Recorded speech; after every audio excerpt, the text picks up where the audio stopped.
मैं हूं शशि कुमार और आपका सुमार्ग में स्वागत है। पार्ट 1 हमने देख लिया है। चैप्टर 1 क्लास 6 ज्योग्राफी एनसीईआरटी चल रहा है। पार्ट 1 मैंने पढ़ा दिया है आपको। उसी चैप्टर 1 का पार्ट 2 मैं आज से स्टार्ट कर रहा हूँ। चलिए देर नहीं करते हुए हम देखना स्टार्ट करते हैं। प्लेनेट तक आई थिंक मैंने पढ़ा दिया था। मैं फिर से यहाँ से पढ़ा रहा हूँ, थोड़ा सा रिकैप हो जाएगा। इस प्लेनेट की बात करेंगे, ग्रह की बात करेंगे आज, ठीक है। और इस पार्ट 2 में P2, ये जो आपके लिए P2 होगा, पार्ट 2 होगा, इसमें बहुत ही शानदार ट्रिक मैं बताऊंगा, जिसके माध्यम से, जिस ट्रिक से आपके जेहन में हमेशा हमेशा के लिए ग्रह का जो डिस्टेंस के अकॉर्डिंग जो प्लेस है, स्थान है, वो हमेशा याद हो जाएगा आपको। तो चलिए देखने का काम करते हैं। आइए, प्लेनेट ग्रीक वर्ड से लिया गया है, जिसका नाम है, एक ग्रीक वर्ड जिसका नाम है प्लेनेटाई। यानी कि प्लेनेटाई जो है ना, ग्रीक वर्ड है, और इसी प्लेनेटाई से प्लेनेट जो है बना है, ग्रह बना है, प्लेनेटाई। अब इसका मतलब क्या होता है, ध्यान देना। इस प्लेनेटाई की जब हम बात करेंगे तो इस प्लेनेटाई का मतलब होता है वांडरर्स। इंग्लिश में हम इसको वांडरर बोलेंगे। इसी को हिंदी में हम दो तरफ से बोल सकते हैं, एक चारों तरफ घूमने वाला, दूसरा परिभ्रामक। इसका मतलब भी सेम होता है, सिमिलर इसका मीनिंग होता है। वांडरर्स आप कह लो, परिभ्रामक कह लो, चारों तरफ घूमने वाला कह लो, इस सब का जो मीनिंग होता है वह घूमने वाला ही होता है। और जो ग्रह होता है वो भी घूमने वाला होता है। जैसे यहाँ पे मैंने सन बनाया हुआ है और यहाँ पे आपको एक ऑर्बिट दिया हुआ है। यहाँ पे आप देखो, ये सन है और इसके चारों तरफ ये ऑर्बिट है, कक्षा है। यहाँ पे अगर एक ग्रह मान लो, 8 ग्रह है, आठों में से किसी एक को मान लो, मरकरी मान लो आप, है ना, मर्क्यूरी, या बुध इसको कहते हैं हिंदी में, है ना। तो ये जो बुध है, ये सन के चारों तरफ जो है ना घूमने का काम करता है, ऐसे ऐसे, है ना। अपने कक्षा में चारों तरफ सन के ये घूमने का काम करता है। तो इस बुध को, जो घूमने का काम कर रहा है सन के चारों तरफ, सूरज के चारों तरफ, इसको हम ग्रह का नाम देंगे, ठीक है ना। अब आगे हम लोग देखेंगे, इसको आगे बढ़ाते हैं। प्लैनेट्स के बारे में जो यहाँ पे परिभाषा जो दिया गया है ना। प्लैनेट्स, ग्रह, आर सेलेस्टियल बॉडीज, खगोलीय पिंड। इसको हम खगोलीय पिंड कहते हैं दोस्त। इसको क्या बोलते हैं? खगोलीय पिंड बोलते हैं। यानी कि सेलेस्टियल बॉडीज का मतलब होता है खगोलीय पिंड। चलिए फिर आगे हम लोग देखें इसको। यानी कि planets are celestial bodies that do not have their own heat and light। Planet, ग्रह, एक ऐसा खगोलीय पिंड होता है जिसका अपना ऊष्मा और प्रकाश नहीं होता है। ग्रह एक ऐसा खगोलीय पिंड होता है जिसका अपना ऊष्मा और प्रकाश नहीं होता है। They are lit by the light of the stars. वह तारों के प्रकाश से प्रकाशित होते हैं। यानी कि हम आपको अगर बताने का काम करें, ये जो हमारी पृथ्वी है, यह भी, इसको अगर हम पृथ्वी मानते हैं, है ना, आप देखेंगे, हम अपने पृथ्वी की जब हम बात करेंगे तो यह एक ग्रह है। जैसा आप सब जानते हैं, यह क्या है? ग्रह है। इस पृथ्वी का अपना कोई प्रकाश है क्या? इस पृथ्वी का अपना कोई प्रकाश है, लाइट है?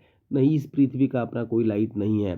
तो यह प्रकाशित कैसे होता है? आखिर जब हम बात करेंगे सिंपली, है ना, इस पृथ्वी की जब हम बात करेंगे, यहाँ पे मैं लिख दूँ पृथ्वी है ये, तो ये प्रकाशित होता कैसे है? इसके ऊपर आखिर प्रकाश आता है तो कहाँ से आता है? तो जो हमारा सन है, सन भी तो एक स्टार ही है ना। सन भी क्या है? एक स्टार है, तारा है। और इसके प्रकाश जो है पृथ्वी पे आते हैं तो पृथ्वी प्रकाशवान हो जाता है, प्रकाशमान हो जाता है, प्रकाशित हो जाता है। सिंपली जो है आपको होप समझ में आ गया होगा कि ग्रह ऐसे खगोलीय पिंड को कहते हैं जिनका अपना कोई ऊष्मा और अपना कोई प्रकाश नहीं होता है, बल्कि वह तारों के प्रकाश से प्रकाशित होते हैं। जैसे हमारी पृथ्वी सूरज के प्रकाश से प्रकाशित होती है। सूरज के प्रकाश से इसमें अपना ऊष्मा और प्रकाश बनता है। चलिए इसको आगे की तरफ बात करें, है ना। जब हम बात करेंगे ग्रह की, जैसे ही हम बात करेंगे सिंपली, तो ग्रह कितने हैं भाई? 8 ग्रह हैं। अभी जो है, अभी के डेटा की माने तो 8 ग्रह है हमारे पास। कितने ग्रह हैं? 8 ग्रह हैं।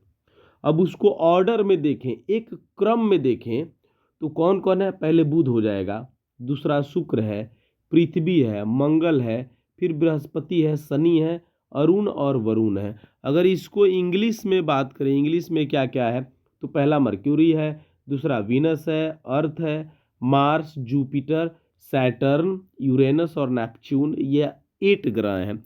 आप देखोगे इसका बहुत शानदार ट्रिक बनाया हुआ है जो आपको बहुत अच्छा लगेगा। ये ट्रिक क्या है, ध्यान से समझना आप। मेवेम में वेम जूस उठा के नहीं पीता, उठा के नहीं नहीं पीता, है ना। मेवेम जूस उठा के नहीं पीता, नहीं और पीता, इसको समझना है ध्यान से। इसमें कुछ कुछ लेटर्स मैंने वर्ड को, मतलब वर्ड बन जाए इसलिए मैंने लगाया हुआ है यहाँ पे। आप देखोगे सिंपली यहाँ पे मैंने क्या कहा? मेवेम, तो यहाँ एम से मतलब है मर्क्यूरी, ई यहाँ पे कुछ नहीं है, मैंने शब्द बनाने के लिए वर्ड जो है ना बन जाए इसलिए ई यहाँ पे पुट कर दिया है। मेवेम, एम से मर्क्यूरी, है ना। दूसरा अगर वी की बात करेंगे तो वी से वीनस, ई से क्या है? ई से अर्थ हो जाएगा, एम से मार्स, जे से जुपिटर, है ना। साथ ही आप देखोगे यहाँ पे क्या है? एस से सैटर्न, एस से क्या हो गया हमारा? सैटर्न हो गया, यू से यूरेनस हो गया, है ना। और आप देखोगे यहाँ पे एन से नेपच्यून हो गया, यहाँ पे एन से नेपच्यून हो गया, यानी कि मार्स, उसके बाद वीनस, उसके बाद अर्थ, उसके बाद सॉरी मर्क्यूरी, उसके बाद वीनस, उसके बाद अर्थ, उसके बाद मार्स हो गया हमारा, उसके बाद जुपिटर हो गया, उसके बाद सैटर्न हो गया, उसके बाद आप देखेंगे यूरेनस हो गया, ठीक है, और उसके बाद नेपच्यून हो गया। तो हम बात करें क्रम की, इसमें बात करेंगे तो सिंपली कितना अच्छे से सजाया गया है इसको। नंबर 1 की जब हम बात करेंगे तो इसमें कौन आ जाएगा? अब ऐसे समझते हैं, नंबर 1 की बात करेंगे, ऐसे हम लिख दें कि मेवेम, है ना, मेवेम जूस उठा के नहीं नहीं पीता। अब ध्यान से समझिएगा, मेवेम जूस उठा के नहीं पीता, तो यहाँ हम एम 1 नंबर पे मानेंगे, मर्क्यूरी, उसके बाद बुध, उसके बाद वीनस 2 नंबर पे मानेंगे, ये 1 नंबर, हमारी अर्थ 3 नंबर पे है, मार्स 4 नंबर पे है, ठीक है ना। साथ ही आप देखेंगे जुपिटर 5 नंबर पे है, सैटर्न शनि आप देखेंगे 6 नंबर पे है ना। यूरेनस जो है 7 नंबर पे है, और एन यहाँ पे आप देखेंगे नहीं जो है नेपच्यून 8 नंबर पे। तो कितने एक सिलसिलेवार क्रम से बिठाया गया है। इसी को हिंदी में बात करें तो हिंदी में जो है इसको और अच्छे ढंग से सजाया गया है, ध्यान समझिएगा। जैसे बस पर मामा बहुत शानदार आम बेचते हैं, बस पर मामा बहुत शानदार आम बेचते हैं। यहाँ ब से बुध हो गया, स से शुक्र हो गया, प से पृथ्वी हो गई, एम से यहाँ पे म से मंगल, ब से बृहस्पति, स से शनि, अ से अरुण और ब से वरुण हो गया। तो ये तो और शानदार तरीके से है। बस पर मामा बस पर मामा बहुत शानदार आम बेचते हैं। तो ये अगर ट्रिक अगर याद रखते हैं तो इसके फायदे अनेकों हैं। जैसे आप एक को तो आप क्रम में आपसे पूछता है ना, क्रम में बीपीएससी के एग्जाम में कई बार पूछा गया है, ठीक है ना। तो वो क्रम आपको याद हो जाएगा, चाहे मतलब असेंडिंग ऑर्डर में पूछे या फिर आपसे डिसेंडिंग ऑर्डर में पूछे, वो आपको याद हो जाएगा। किसी तरीके से घुमा के पूछेगा, ऊपर से या नीचे से, तो आप आराम से बना दोगे, ठीक है ना। इसमें एक और चीज़ आपको याद हो जाएगा आसानी से, अगर आपको असेंडिंग और डिसेंडिंग, है ना, ऑर्डर में पूछता है तो ये भी आपको मालूम हो जाएगा कि कौन बड़ा है कौन छोटा है, सीक्वेंस में रहेगा। ये बहुत मज़े की बात है। चलिए अब हम लोग नेक्स्ट पेज की तरफ बढ़ते हैं और ऑर्बिट कक्षा की थोड़ा सा हम लोग बात करने का काम करेंगे, ठीक है ना। कक्षा की बात कर लेते हैं। इसके आगे हम लोगों को क्या जानना है भाई? कक्षा के बारे में जानना है, ठीक है। चलिए कक्षा के बारे में हम लोगों को जानना है यानी कि इनके रास्तों के बारे में हम लोगों को जानना है। रास्ता दैट मीन्स आपका जैसे रास्ता है, ग्रह का भी वैसे ही रास्ता है, उसी पे चलेगा। अगर वो अपना रास्ता भटक जाए, जैसे आप अपना रास्ता भटक जाएंगे तो मंजिल भूल जाएंगे, है ना। यहाँ पे है, यहाँ पे आपका घर है, ये घर है आपका सिंपली। अगर यहाँ से आना है, यहाँ से 2-3 रास्ते हैं, यहाँ से 2-3 रास्ते में जाइएगा तो दूसरे के घर जाइएगा, दूसरी जगह पहुँच जाइएगा, तो वहाँ पे आपका कोई जो है ना स्वागत नहीं होगा सिंपली, है ना।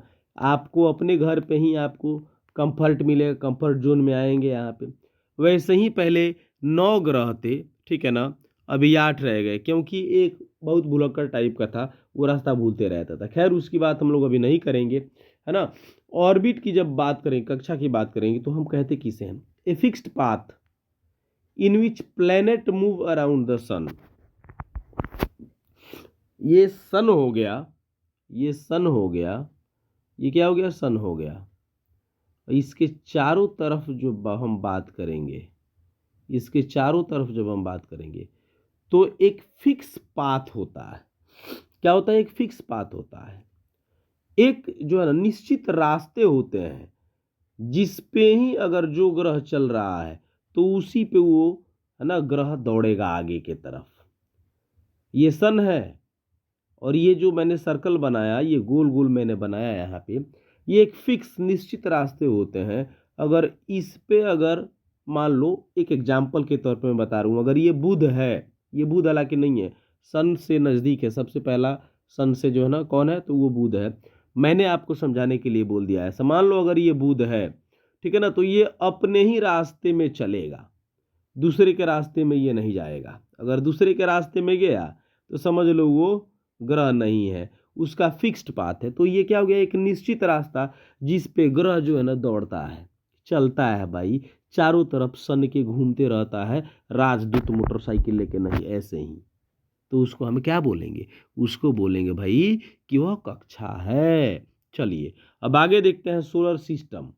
सोलर सिस्टम की काफ़ी काफ़ी कमाल है ना, इसको देखने का काम करते हैं। जैसे इसमें लिखा हुआ है the sun, 8 planets, satellites, some other parts of celestial bodies known as asteroids और meteoroids, वो सब मिलकर क्या बनाते हैं, सोलर सिस्टम बनाते हैं।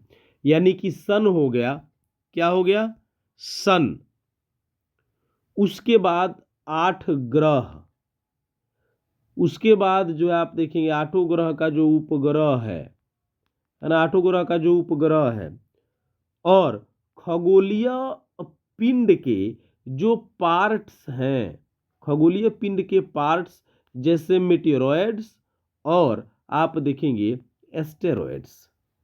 सूरज, 8 ग्रह, उनके उपग्रह और खगोलीय पिंड के जो अंग कहे जाने वाले एस्टेरॉइड्स और मेटेरॉइड्स जो हैं, वो सब मिल करके क्या बनाता है, सोलर सिस्टम बनाता है।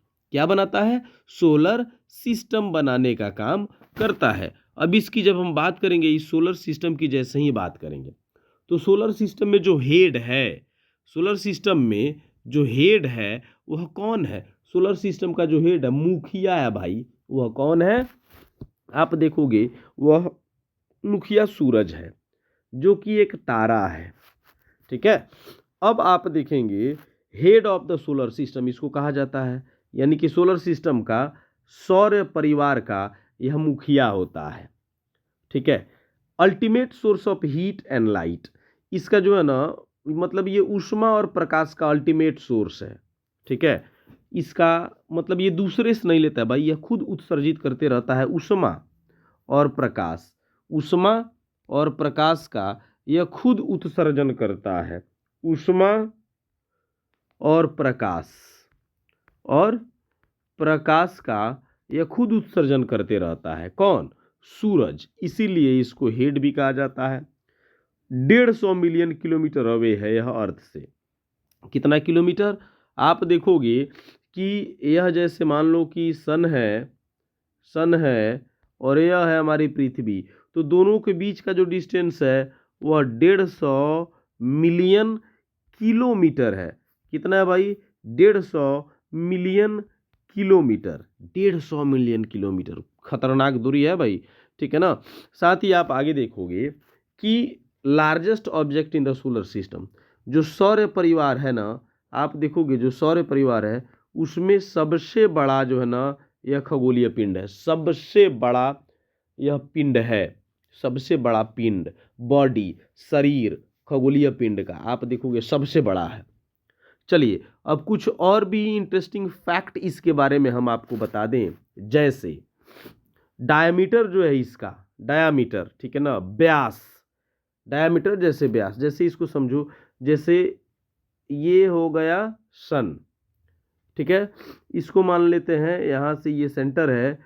अभी इस वाले पार्ट से लेकर के यहाँ से लेकर के यहाँ तक का जो डिस्टेंस इसके बीच में मैंने बनाया अभी आपको, इसी को डायामीटर, डी से डिनोट करते हैं, डायामीटर है।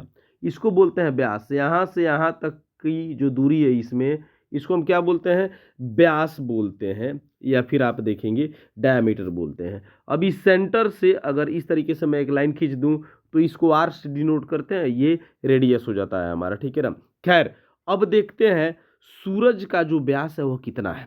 सूरज का व्यास कितना है तो आप देखोगे क्या, मैंने यहाँ पे लिखा हुआ है सिंपली, यह 8,64,938 माइल्स है। ये बात हमेशा ध्यान रखिएगा आप अपने दिमाग में।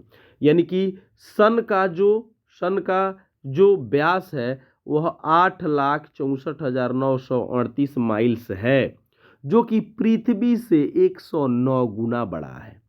बाप रे, आप देख सकते हैं यहाँ पे, यानी कि 8,64,938 माइल्स जो है ना, माइल्स जो है सूरज का व्यास है, जो कि हमारी पृथ्वी से 109 गुना बड़ा है। कितना है, 109 गुना बड़ा है। कुछ और फैक्ट इसमें मैं बता दूं आपको, जैसे सरकमफेरेंस की जब हम बात करेंगे, सरकमफेरेंस की जैसे ही हम बात करेंगे, ये सन हो गया, ये इसका डायामीटर हो गया, जो इतना है, डायामीटर कितना है भाई आप देखेंगे ये है, यानी कि डायामीटर मैं ऐसे एरो बना दूं, अब ये दूसरा हो गया, मैंने एरो बनाया हुआ है, ध्यान से आप समझिएगा। तो इसको बताने के लिए मैंने आपको वहाँ पे एरो दिया, ठीक है। तो इसका जो डायामीटर है 8,64,938 है, जो कि पृथ्वी से 109 गुना बड़ा है। दूसरी सबसे बड़ी बात, सरकमफेरेंस जो परिधि को कहता है, ये जो मैंने सर्कल बनाया मान लो चारों तरफ से, ये हो गई परिधि, ये क्या हो गई, परिधि। और ये जो परिधि है वह कितना है आप देखेंगे, वह है 4.37 मिलियन किलोमीटर। यानी कि सन की जो परिधि है 4.37 मिलियन किलोमीटर है। दो तीन चीज़ हम लोगों को यहाँ पे बहुत ज़बरदस्त तरीके से मालूम चला। पहला जो डायामीटर है, जो पूछते रहता है एग्जाम में, 8,64,938 जो मैंने यहाँ पे दिया हुआ है, जो पृथ्वी से 109 गुना बड़ा है। दूसरा फैक्ट है ना। तीसरा आप देखेंगे इसकी जो परिधि है ना, आप देखेंगे जो सरकमफेरेंस है, ठीक है ना, वह कितना है, 4.37 मिलियन किलोमीटर। यहाँ तक कोई दिक्कत चलिए नहीं है, होप कोई दिक्कत नहीं होना चाहिए। अब नेक्स्ट पेज की तरफ जैसे ही हम लोग बढ़ेंगे तो और मज़ा आने वाला है, ध्यान से आप समझिएगा, है ना। आप देखोगे सिंपली यहाँ पे क्या है, हाँ जी, तो सिंपली हम यहाँ पे देखेंगे इस सन के बारे में ही हम लोग अभी देख रहे हैं, ठीक है ना, सन के बारे में चर्चा हो रहा है। तो ये जो सन है, सन, ठीक है ना, इसका सरफेस टेम्परेचर, सतही जो तापमान होता है इसका, वह 5500 डिग्री सेल्सियस होता है। कितना होता है, 5500 डिग्री सेल्सियस। जी हाँ, सही सुना आपने। यानी कि ये तो कई बार पूछा हुआ है, प्रीवियस ईयर क्वेश्चन जब उठा करके आप देखोगे बीपीएससी का, ठीक है ना, तो इसमें कई बार आपको मालूम चलेगा कि आप देख सकते हैं इसको कि सरफेस का जो टेम्परेचर ये पूछा हुआ है, तो ये कितना है आप देखोगे 5500 डिग्री सेल्सियस है, ठीक है ना। साथ ही आप देखेंगे इसका कोर का जो तापमान है, इसके कोर का जो तापमान है वह 15 मिलियन डिग्री सेल्सियस है। कितना है, 15 मिलियन। अगर इसके अंदर की बात करेंगे, यहाँ की जब हम बात करेंगे, इसके इनसाइड पार्ट कोर की जब हम बात करेंगे ना, इसके कोर, यहाँ इसके कोर की जब हम बात करेंगे ना, कोर, तो आप देखोगे इसका जो टेम्परेचर है वह क्या है, 15 मिलियन डिग्री सेल्सियस है। 15 मिलियन डिग्री सेल्सियस है यहाँ पे। साथ ही आप देखेंगे इसके एज की बात करेंगे भाई, कि पृथ्वी कितनी पुरानी हो गई, तो आपको मालूम होना चाहिए कि यह कितनी पुरानी है भाई, वह क्या है, 4.6 बिलियन ईयर्स ओल्ड है। 4.6 बिलियन ईयर्स ओल्ड है। और आज भी एक्सपेक्ट किया जाता है हमारे वैज्ञानिकों के माध्यम से कि यह 5 बिलियन ईयर्स और रहेगा। 5 बिलियन साल, 5 बिलियन साल और रहने वाला है। ये कुछ और ही अच्छा फैक्ट था। यानी कि पहला फैक्ट क्या है, सरफेस टेम्परेचर, इसका सतही तापमान 5500 डिग्री सेल्सियस, याद रखना। इसके अंदर कोर का जो टेम्परेचर है वो 15 मिलियन डिग्री सेल्सियस है। यह पृथ्वी कितनी पुरानी है, तो 4.6 बिलियन ईयर्स ओल्ड है। कितना और एक्सपेक्ट किया जा रहा है, आशा किया जा रहा है कि और ये रहेगा, तो 5 बिलियन ईयर्स तक ये रहने वाला है।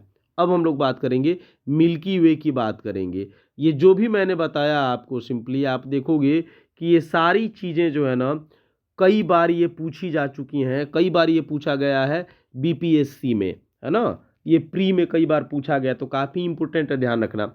अगर हम आकाशगंगा की बात करें, मिल्की वे की बात करेंगे, तो आप देखेंगे सबसे पहले the sun orbit the Milky Way. जैसे कोई ग्रह है वह सन को चारों तरफ से क्या करता है, सन का परिक्रमा करता है, ठीक वैसे ही हमारा जो सन है ना, हमारे आकाशगंगा का जो सन है बेसिकली वो क्या है, वो आकाशगंगा को चारों तरफ से क्या करता है, घूमता है। आकाशगंगा को चारों तरफ से घूमने का काम करता है। और आप देखेंगे घूमते समय क्या करता है, घूमते समय जो है ना, इसका जो एवरेज स्पीड होता है वह कितना होता है, इकाई दहाई सैकड़ा हजार 10,000 लाख, इकाई दहाई सैकड़ा हजार 10,000 लाख। आप देख सकते हो कितना है, आप देख सकते हैं यहाँ पे सिंपली जो है 7,20,000 किलोमीटर, है ना, पर आवर के हिसाब से चलता है। 7,20,000, जी हाँ, सही आपने सुना, ठीक है ना। आप देखोगे इतना जो है इसका एक स्पीड, यानी कि आकाशगंगा, एक चीज़ बताते हैं, सबसे पहले एक चीज़ समझिए तब आपको और अच्छे से समझ में आएगा। जैसे मैं आपको बता दूं, जैसे ये क्या है, मैं कुछ बना रहा हूँ आपके लिए, ठीक है ना, खाने वाला तो नहीं बनाऊंगा, लेकिन हाँ, इसको जब आप देख करके बीपीएससी का क्वेश्चन जब आप बनाओगे तब आपको मज़ा आएगा, और तब कुछ आप जा कर के ज़बरदस्त खाओगे भी। एनीवेज, तो हम देखने का काम करते हैं यहाँ पे सिंपली। ये क्या है, मैंने एक मिल्की वे बनाया, क्या है, आकाशगंगा है ये, आकाशगंगा। इस आकाशगंगा का नाम क्या है, ध्यान से समझिएगा इसको। इस आकाशगंगा का क्या नाम है भाई, ओरियन आर्म इसको कहते हैं। क्या नाम देते हैं इसको, ओरियन और आर्म, इसका हिंदी नाम भी यही होता है, ध्यान समझिएगा, Orion arm, Orion arm Milky Way. इसी मिल्की वे में जब हम काउंट करें यहाँ से 1, ये मान लो 1 हो गया, ये 2 हो गया और 3, तो इसी के बीच में यहाँ पे जो है ना सन जो है विराजमान है, एकदम रथ वथ लेके यहाँ पे। ये सन है, जी हाँ, आपने सही देखा या सुना, ये सन है जिससे आप डेली जो है ना धूप और गर्मी लेते हैं, उष्मा लेते हैं। तो ओरियन आर्म जो आप देखेंगे मिल्की वे है जिसका नाम है, वहाँ पे, यहाँ पे ये यहाँ से मैंने आपको समझाने के लिए मैंने बताया 1 2 3, है ना। तो यहाँ पे जो है ना सन विराजमान है और ये पूरा का पूरा मिल्की वे है। अब इसको एक बार यानी कि ये जब एक बार ऐसे घूमने का काम करता है, ऐसे एक बार यह घूमने का काम करता है, ठीक है ना, तो इसको पूरे घूमने में जो स्पीड होता है, बेसिकली जो इसका स्पीड होता है वह 7,20,000 किलोमीटर पर आवर, यानी कि 1 घंटे में 7,20,000 किलोमीटर यह बंदा, है ना, सूरज की बात हम कर रहे हैं, ये पहुंच जाता है। इसका स्पीड होता है, कितना खतरनाक वाला स्पीड होता है, 1 घंटे में 7,20,000 किलोमीटर यह घूम जाता है इस मिल्की वे का। अब पूरा परिक्रमा करने में इसको कितना टाइम लगता है, तो आपको मालूम होना चाहिए। पूरा परिक्रमा करने में आप देखेंगे इस ऑर्बिट को पूरा जो है ना एक बार परिक्रमा करता है तो 225 से 250 मिलियन ईयर्स लगते हैं इसको। जी हाँ, सही सुना आपने, मैं आपको यहाँ पे लिख दूँ, है ना, एक्चुअली 225 से 250 मिलियन, है ना, आप देखेंगे ईयर्स लगते हैं। सही सुना आपने, यानी कि हमारे सूरज का आकाशगंगा को परिक्रमा करते समय जो उसका एवरेज स्पीड होता है, वह 7,20,000 किलोमीटर आवर्स के हिसाब से होता है।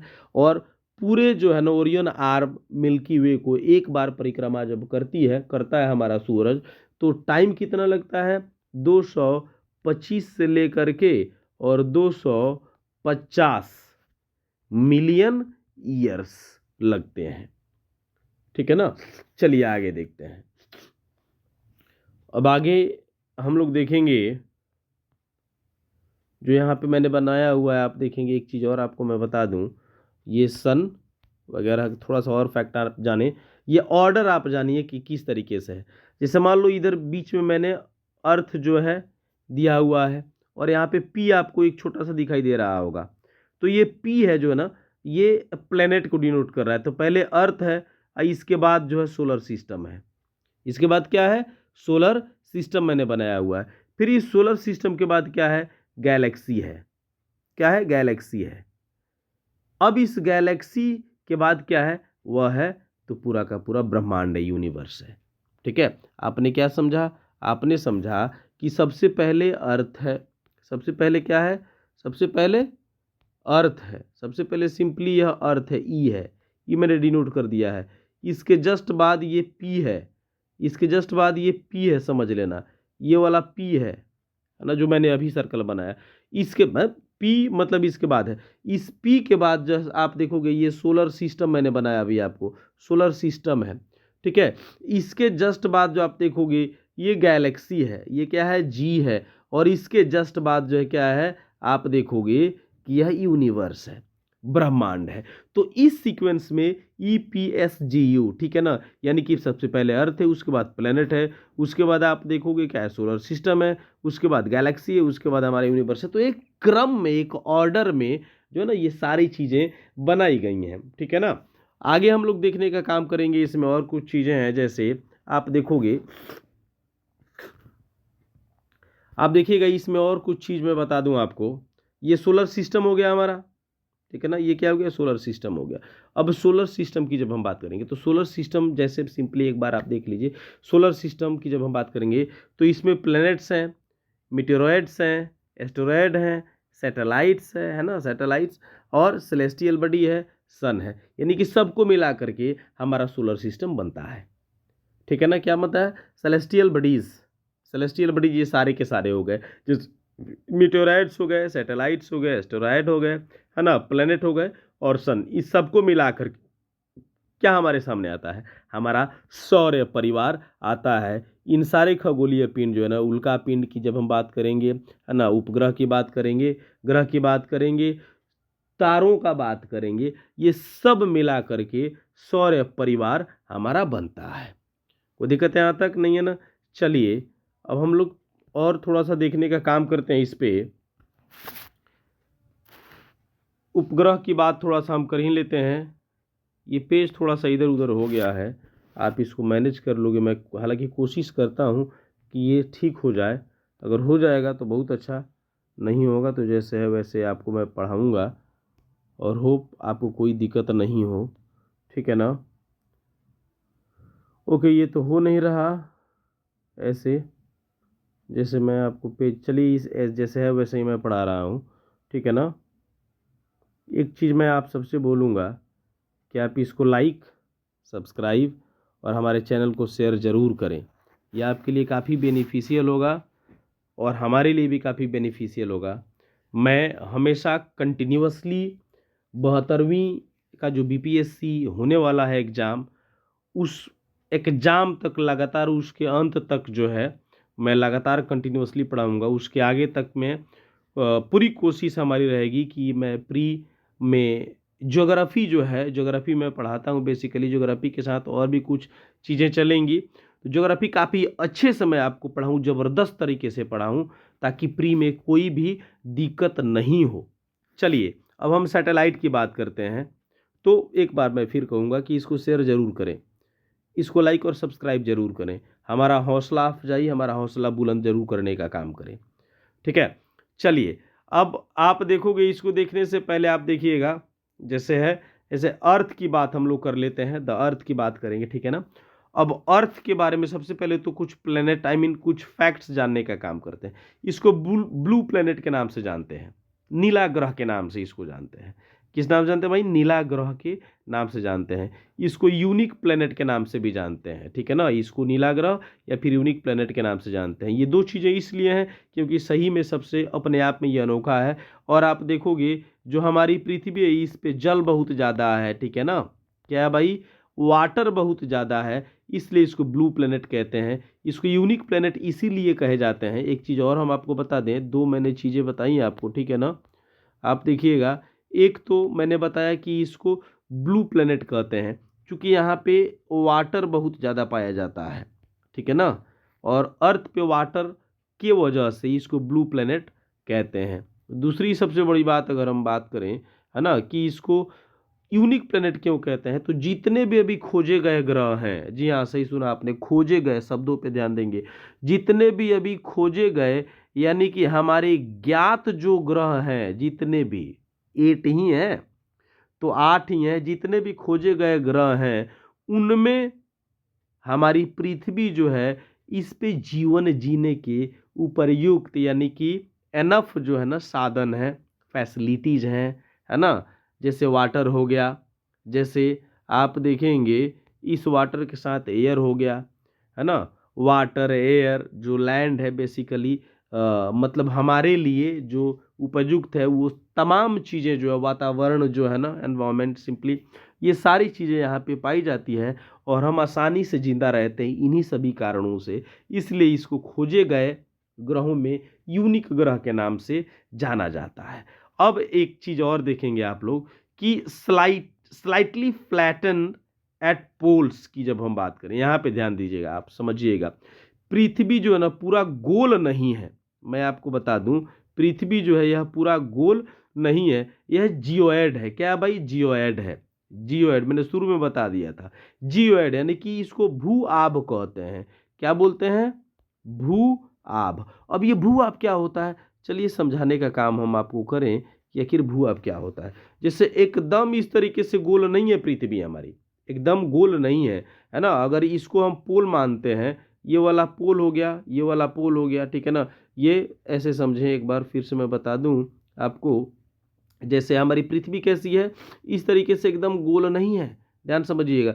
हमारी पृथ्वी इस तरीके से है, ऐसे इस तरीके से है, फ्लैटेंड वे में। ये जो है नॉर्थ पोल हो गया और ये साउथ पोल हो गया।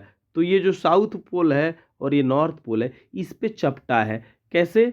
आप देखोगे सिंपली, ये जो है यहाँ पे उभरा हुआ पार्ट है, यहाँ पे ये वाला जो आप देख रहे हैं सेक्शन, ये वाला जो पार्ट है ये उभरा हुआ है, बल्ज एक्चुअली, ठीक है ना। ये उभरा हुआ है, उभरा हुआ है। लेकिन जैसे ही नॉर्थ पोल की बात करेंगे, यहाँ बात करेंगे, और यहाँ पे सदर्न पोल साउथ पोल की जब हम बात करेंगे तो यहाँ पे चपटा है। जैसे संतरा आपने देखा हुआ होगा, संतरा को अपने हाथ में ले करके एकदम जो है ना अपने हाथ में ले करके उसके ऊपर वाले भाग को और नीचे वाले भाग को जब आप देखोगे सिंपली, ठीक है ना, तो ऊपर वाले पार्ट में कुछ फ्लैट नज़र आएगा आपको, नीचे वाले पार्ट में भी कुछ फ्लैट नज़र आएगा। यानी कि आप देखिएगा कि फ्लैट एंड होता है। ठीक वैसे ही शेप हमारी अर्थ का है, भूआब है, इसीलिए इसको जियोइड के नाम से भी जानते हैं, भूआब, चूंकि यह फ्लैट एंड है। यहाँ पे क्या है? चपटा है। पृथ्वी हमारी चपटी, यहाँ पे नॉर्थ पोल है ना, कहाँ कहाँ आप देखोगे सिंपली कि इस तरीके से मैंने बताया आपको, तो ये नॉर्थ पोल और ये साउथ पोल, यहाँ पे क्या है? चपटी है हमारी पृथ्वी। ठीक है, चलिए अब इसके बारे में और कुछ फैक्ट जानने का काम करते हैं, ठीक है। जैसे एज अगर हम बात करें, एज की जब हम बात करेंगे तो 4.54 ईयर्स ओल्ड है ये। कितना है? 4.5 ईयर्स ओल्ड की बात करें, 4 पॉइंट, है ना। आप देख मिलियन में है भाई, मिलियन में, ध्यान दीजिएगा, ये मिलियन में है ना। ऐसे नहीं कि ऐसे मतलब इतना है भाई, मिलियन में है, ध्यान से आप समझिएगा, इसको कंफ्यूजन नहीं होना है भाई, ठीक है। अब आगे की तरफ जब हम बात करें, ये कुछ फैक्ट है, इसमें बहुत ज़्यादा समझने वाला चीज़ नहीं है। अगर इसमें एटमॉस्फेयर की जब हम बात करें, हाँ ये फैक्ट, लेकिन इसमें से कई बार क्वेश्चंस पूछे जा चुके हैं, आप ध्यान रखिएगा, कई बार। एटमॉस्फेयर की बात करेंगे तो इसमें क्या क्या समझना है। एटमॉस्फेयर की जब हम बात करेंगे तो इसमें 78% नाइट्रोजन है। कितना? तो 78% नाइट्रोजन है। दूसरी सबसे बड़ी बात है कि जो ऑक्सीजन है वह 21% है। कितना है? 21%। CO2 का मात्रा यहाँ पे कितना है? 0.03%, कहीं कहीं पे आप देखोगे 0.04% बताया जाता है। सिंपली आप देखिएगा, फिर से मैं एक बार बता दूं आपको कि यह जो पृथ्वी है, पृथ्वी का जो एटमॉस्फेयर है उसमें नाइट्रोजन जो है ना वह 78% है, ठीक है ना। ऑक्सीजन की जब हम बात करेंगे तो वह 21% है। साथ ही आप देखिएगा कि जब जैसे ही हम CO2 का बात करेंगे ना, CO2 का जैसे ही बात करेंगे तो ये 0.03%, लेकिन कहीं कहीं पे 0.04% जो है बताया गया है। अदर गैसेज की जब हम बात करेंगे, अदर गैसेज OG, तो ये कितना है, मात्र 1% है। कितना है, अदर गैसेज 1% है। रोटेशन की जैसे ही हम बात करेंगे, है ना, रोटेशन की, तो 24 hour on its axis causes day and night, है ना। आप एक चीज, इसको हम लोग कल पढ़ेंगे ना, यहाँ से जो है ना ये अलग पार्ट जो हो गया, इसको अलग से पढ़ेंगे, कल हम लोग पढ़ने वाले हैं इसको। आज इतना ही रहने देते हैं, और पार्ट थर्ड जो है ना आप देखेंगे, आपके लिए मैं कल लेकर के आ रहा हूँ। आप इतना फैक्ट जरूर याद करके रखो, है ना, आप इतना फैक्ट जो है सिंपली जरूर याद करके आप रखिए, जो आपके लिए काफ़ी बेनिफिशियल है। और आप इसको कंटिन्यूअसली रिवीजन करते रहें, नोट्स बनाएं। साथ ही आप जो है जो भी देख रहे हैं उनसे मेरा यही रिक्वेस्ट है कि आप प्लीज़ जो इसको शेयर करें, लाइक करें, और इस चैनल को सब्सक्राइब तो ज़रूर करें। धन्यवाद, नमस्कार, जय हिंद।